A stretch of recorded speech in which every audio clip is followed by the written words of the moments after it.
সবুজের নেশায় মন আবার উচাটন। তাই প্রাত্যহিক ধরাবাঁধা জীবনের ছন্দপতন ঘটিয়ে কিছুটা সময়ের জন্য প্রকৃতির সঙ্গে নিজেদের মিশিয়ে নিতে আজ সকালে বেরিয়ে পড়লাম পশ্চিম মেদিনীপুর জেলার উদ্দেশ্যে। আর গ্রাম বাংলার সবুজ সাজের এমন অনাবিল সৌন্দর্যের মাঝে লুকিয়ে থাকা প্রাচীন ঐশ্বর্যগুলোকে নতুন করে খুঁজে নেওয়ার যে আনন্দ, যে রোমাঞ্চ, তা ভাষায় প্রকাশ করা সম্ভব নয়। চলে এসেছি পশ্চিম মেদিনীপুর জেলার হরেকৃষ্ণপুর গ্রামে। দাসপুর থানার অন্তর্গত এই গ্রামের গোস্বামীপাড়ায় রয়েছে বহু প্রাচীন এক মন্দির স্থাপত্য। গোস্বামী বংশের পারিবারিক এই মন্দিরটি রাধাকান্ত জিউয়ের মন্দির নামেই পরিচিত। বিশাল এক নাট মন্দির পেরিয়ে মন্দিরের সামনে পৌঁছালাম। সুদৃশ্য একটি চারচালা তুলসী মঞ্চ রয়েছে মন্দিরের সামনে। দালান রীতিতে নির্মিত হয়েছিল এই রাধাকান্ত জিউয়ের মন্দিরটি।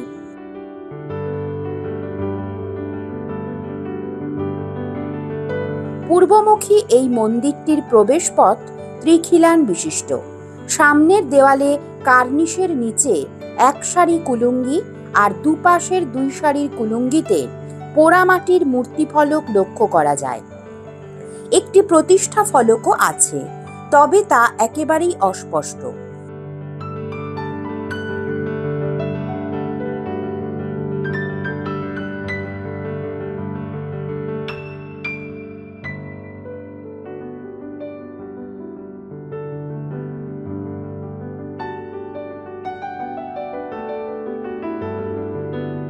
বিষ্ণুর দশাবতার সহ অন্যান্য কিছু পৌরাণিক দেবদেবীর মূর্তি উৎকীর্ণ রয়েছে কুলুঙ্গিবদ্ধ এই ফলকগুলোতে।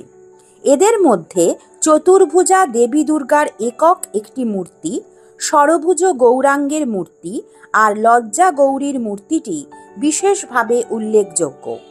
ঘোড়ার পিঠে চেপে বল্লম নিয়ে হরিণ শিকারের দৃশ্য আর কামকেলিরত মানব মানবীর একটি ফলকও নজরে আসে এই মূর্তি ফলকগুলোর মধ্যে।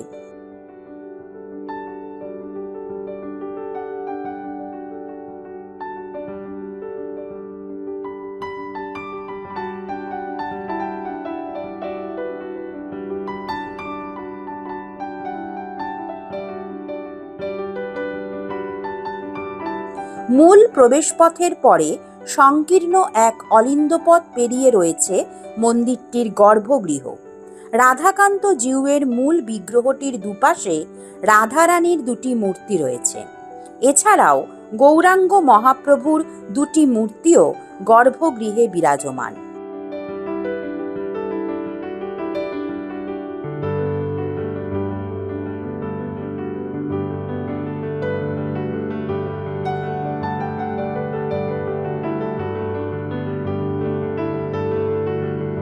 আনুমানিক ২৫০ থেকে ৩০০ বছরের প্রাচীন এই মন্দিরটি গঠনগত দিক থেকে বেশ ভালো অবস্থায় থাকলেও পোড়ামাটির মূর্তিগুলোর ওপরে কৃত্রিম রঙের প্রলেপ দেওয়ায় সেগুলো আজ ভীষণভাবে ক্ষতিগ্রস্ত।